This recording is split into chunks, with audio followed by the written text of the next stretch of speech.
to the EQ Fit podcast. Our mission is to equip people to prosper in every aspect of their life. Whether you're at home or in the workplace, we explore practical ways of improving success, satisfaction, finding balance, and building enjoyable and beneficial relationships. Thank you for joining us. Have you ever experienced having an idea and thinking, this is really a good idea, I should do something about it? And usually that's around creating something new or some kind of an innovation maybe.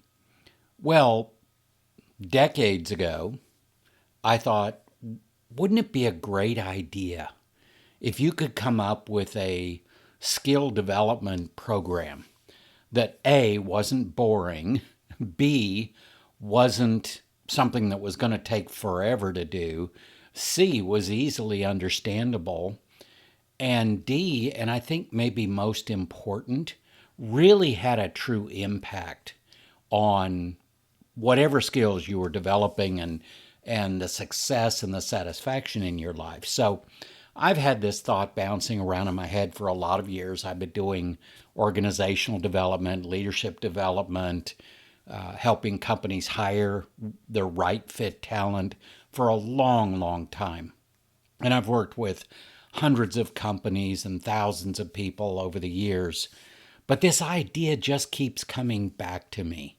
Well, let me kind of walk you through some things that have happened the last 9 months or so. I met a guy last summer of 2023, that is really truly a wonderful guy and does very much what I do. He's about 10 years my senior. His name is Dr. Chuck Coker, Coker, and he's the founder of Life Thrive. And I thought, what a cool name, right? Life Thrive. And it's leadership development, organizational development, but we both have something very, very similar as far as our backgrounds and experience and really, to be honest, our passion.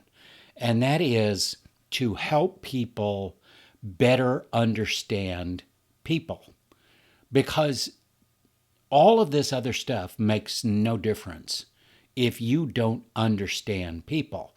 Everything starts with people.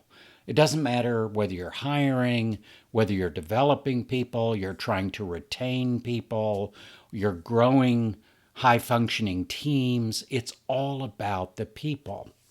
So we got together about 9 months ago, started to work on a variety of different things. But then I had a meeting with a group of CEOs and business owners in January of 2024 that just opened the door for this idea to finally come into its time. And I was presenting to them the new partnership that I have with Chuck and the things that we're doing together. They're all looking at me. I mean, many of these people have known me for 8 years or more. And they're trying to figure out, what is this new partnership going to do? What value does it bring? And I just hit on something that made so much sense. I kind of finally broke through the barrier of understanding. And I said, do you all worry about growing leaders underneath you, making sure that you have the leadership bandwidth that you need? Every hand in the room went up, and we're talking about a dozen different CEOs or business owners. I said, okay, what is keeping you from doing that? And there were all kinds of different answers, but everybody kind of landed on, well, it's just too hard. It's overwhelming. There's too much out there. We don't understand it. It doesn't make sense. We spend tons of money sending people to seminars and doing all kinds of stuff, and it just doesn't work. I said, okay, let me ask you this. If you had a program that was built on cutting edge learning and development sciences that fit into busy schedules and that was very understandable for people. And you could develop not just leadership skills, but lifetime skills for these people. Would that be a benefit to you? Every hand in the room went up again. And so out of this last 9 months has come some very exciting things. And I'll share specifically at the end of this episode what that means. But what I want to start with was an understanding that we have created between Chuck and myself and our 75 plus years of doing this and all of the people we've worked with and the organizations we've worked with, we know what works and what doesn't. We've created an approach to developing leadership skills that is understandable. It's pretty easy to put in place. It's turnkey. You don't have to figure anything else out. It's all encompassing. It's holistic skill sets for leaders. And more importantly than anything else, it teaches people about people. And I want to walk through, in the next few episodes, I want to walk through the 4 pillars of this program. And they're the 4 C's. And today we're going to focus in on competence. And I just want to talk a bit about how competence can be broken down into specific skill sets that can be fairly easily learned and developed, and people can grow in those. And again, the key here is these are not skills that are perishable skills if you just don't use them. There are skills that last a lifetime. Once you get these skills embedded and you really practice them for a period of time, which is why our program lasts between 12 and 18 months, once you get those habits in place, they're there for you. And you just continue to master them and get better and better over time. Well, I want to start with competence. I think competence is the right place of the 4 C's. I think that's the right one to start on. In our world today, which is, as you know, changing and dynamic, competence just goes beyond mere education and experience. A lot of people think that's what competence is. True competence is the ability to inspire, to engage people, to give their very best every day. It encompasses critical aspects of emotional intelligence, driving leaders to create high-performing, cohesive teams.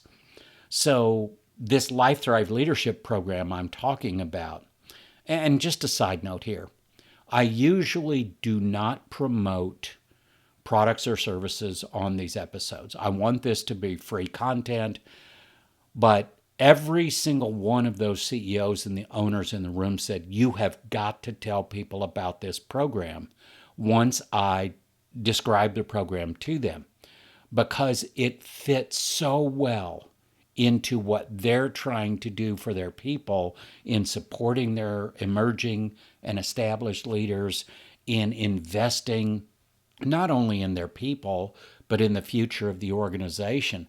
But all of this in the program comes together in a way that is so simple to implement. And frankly, so far, we're seeing great results. Now, taking all of that into account, where does competence come from? What are the elements that we should think about? One of the most important is self-awareness. It is the foundation of authentic leadership. Self-awareness is the conscious understanding of one's character, feelings, motives, and desires. So for leaders, this means having a clear grasp of their strengths and their weaknesses, enabling leaders to lead with confidence and with authenticity. And that's what people in the workplace want today. They want confidence in their leaders, but especially authenticity. So when leaders are self aware, they can align their actions with their core values and with the values of the organization. And they can make more informed decisions. They can adapt to changing circumstances with ease. So you can start to see why self awareness is so important. Somebody asked me the other day, okay, I get what you're saying with self awareness, but can you just make it super easy so I can explain it to other people? And I said, yeah, absolutely. Self awareness is literally understanding how you're showing up for yourself and how you're showing up for other people. If you had to distill it down to its basic essence, that's what it is. It's being aware of how you're showing up for yourself and how you're showing up for other people. This understanding actually promotes a leadership style that is genuine and very effective. It fosters trust and respect within the team. So the next big and important element in competence is social skills, building bridges and networks. How do we build bridges? How do we build networks? And social skills can encompass so many different things. Social skills in leadership involve the ability to manage relationships and build networks. Leaders with strong social skills excel in their communication, their ability to resolve conflict, their team building, and their ability to influence others. And if you've listened to any of my other episodes that talk about leadership, you will know what I say about it. Number one, everybody's a leader because they have to learn to lead themselves well. Then they can lead other people. Number two, leadership is about influence. It is not about authority. And so if we take into account this area of social skills, that is what is really going to drive levels of influence up for a leader. So by enhancing these skills, leaders can cultivate an environment of collaboration. They can create a positive team atmosphere that really drives collective success. Together, self-awareness and social skills form the bedrock of a leader's competence. They enable leaders to enact the right kinds of decisions, the right kinds of implementations, the right kinds of actions, and they can do it with precision, but also with empathy. They can facilitate positive outcomes for their teams and their organizations. Now, the emphasis on these elements ensures leaders are equipped to navigate the complexities of modern leadership, and they can do it with grace and with effectiveness.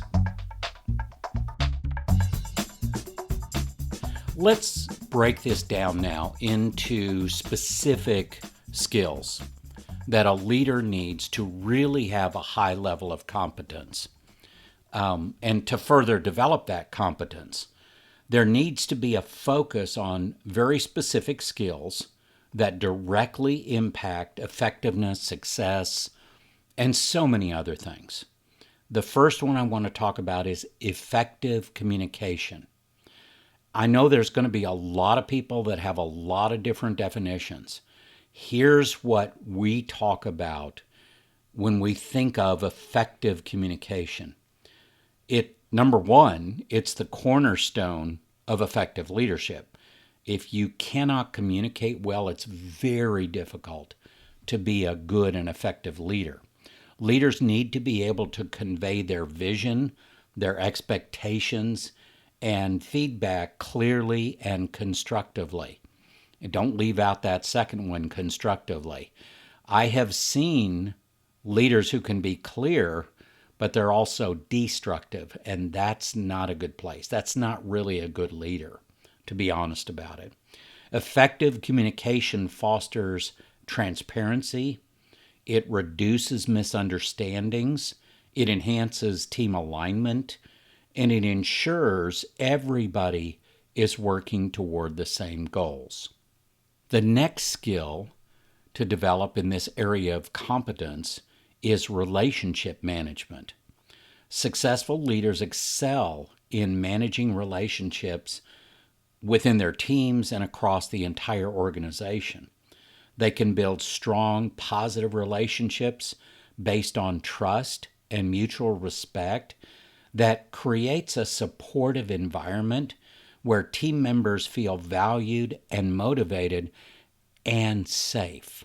Psychological safety is a big part of this. Effective relationship management also aids in conflict resolution and in enhancing collaboration. What's the next skill in this area of competence? It's decision making. Competent leaders are decisive leaders. They gather relevant information, they weigh the pros and cons, and they make informed decisions that align with their organization's objectives. Good decision-making skills are absolutely critical for navigating challenges and for seizing opportunities, ensuring the long-term success of the team and the organization. Next, we'll talk about adaptability and flexibility. These are important skills for a leader. In today's fast-paced world, adaptability and flexibility are absolutely crucial. Leaders must be open to change and willing to adjust their strategies in response to new information or to shifting circumstances. This agility allows teams to stay resilient and proactive. I'll stop there for a second. If your team is resilient and proactive, you pretty much won the battle. If you can keep them focused and keep them productive at the same time, keep them engaged, that resilience and that proactivity goes a very long way to success in teams. It also maintains momentum even in the face of uncertainty, and this is critical. There is a ton of uncertainty out there. If you talk to anybody and they're honest with you, there are all kinds of things to be uncertain about in our world today. At home, at work, politics, countries, relationships, everywhere there is uncertainty.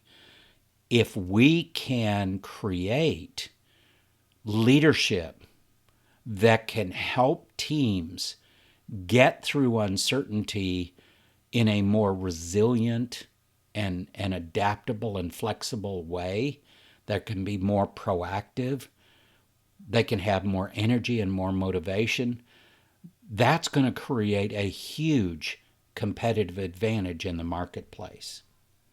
So the next skill in this area of competence is confidence. Confidence is a key trait for leaders that show competence. A confident leader inspires confidence in others. It creates a sense of stability and direction. Confidence allows leaders to take risks, make tough decisions, and stand by their choices, reinforcing their credibility and their authority. That's where authority comes in as a leader. It's when you've already proven yourself as a leader and you've shown you can do these things. You can build trust. You can create environments where collaboration and innovation happen. That's where you as a leader get credibility and authority. Emotional intelligence is the next skill. Emotional intelligence encompasses the ability to understand and manage your own emotions and the emotions of other people. High emotional intelligence in leaders leads to better empathy, improved relationships, greater resilience, better trust building, and effective conflict resolution. I mean, if you can do those things, you are above 90% of other leaders. It's critical to competence because it enables leaders to connect with their teams on a deeper level and foster a positive and productive work environment. And the last skill that we'll talk about in this area of competence is motivation. A competent leader is a motivated leader. They are driven by a sense of purpose and inspire the same thing in their team members. By setting clear goals, recognizing achievements, celebrating wins, and providing constructive feedback, leaders can keep their teams engaged and motivated. They can drive sustained performance and success.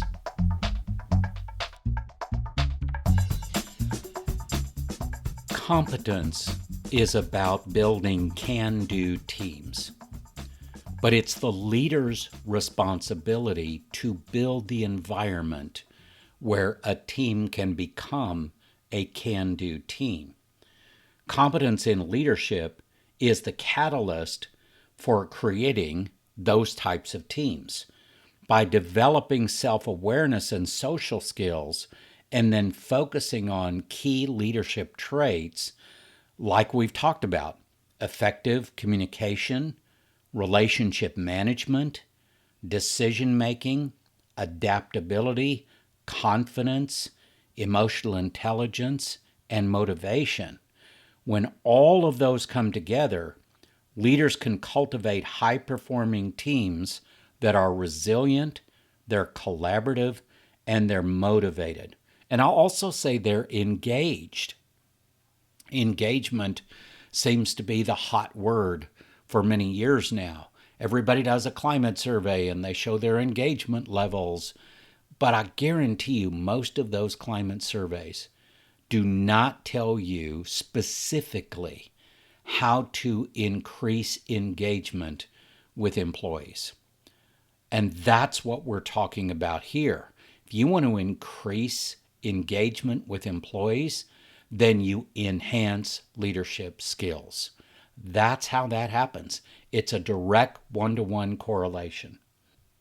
Now, I want to talk about next level leadership development.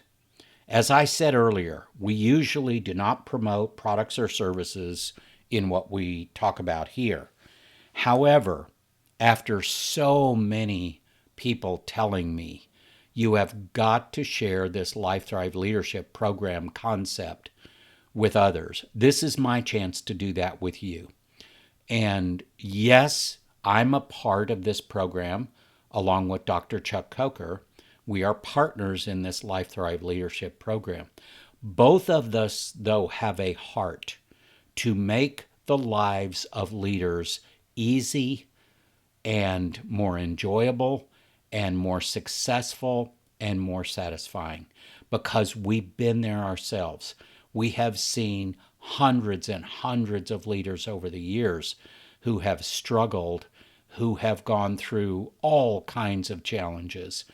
And we know what works and what doesn't work when it comes to growing leadership skills, which obviously is all about developing organizations and growing organizations, because the growth of an organization has one primary limiting factor: leadership bandwidth. I've seen it myself. I've seen it in research studies, in case studies. The bandwidth of leadership within an organization will determine the possibility for growth and success and longevity. So, as I said, Chuck and I are putting together our 75 plus years of experience into a next level leadership development program.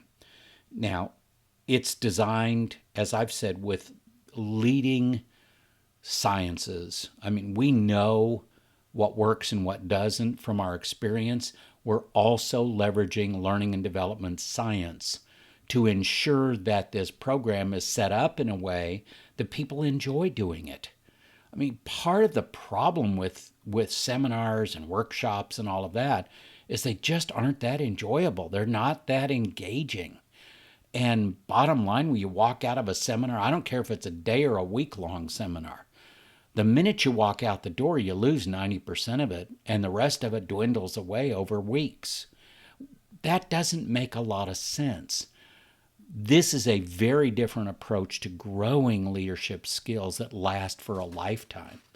So the Life Thrive Leadership Program equips leaders with the tools and insights necessary to enhance their competence. Let's go back to competence and talk about that, which ultimately leads to more effective, respected, and successful leadership. I could talk to you for days about all of the data I've been looking at over the last few months that points directly to a huge trust gap with senior leaders and with managers in organizations. And as I remember correctly, the global leadership forecast from DDI basically says that trust is broken in organizations and that only 33% of employees trust senior leaders and only 46% trust their manager. In both of those cases, that's less than 50%. Do you know how to turn that around? Leadership skill development that includes these things we're talking about: emotional intelligence and empathy and social skills and self-awareness and competence. If you want to grow leadership skills, it's done through a continuous development process. The old way of training and the old way of learning skills, especially as leaders, it just doesn't work in today's world. Today's world, today's busy schedules demand a better approach, and that's what this is.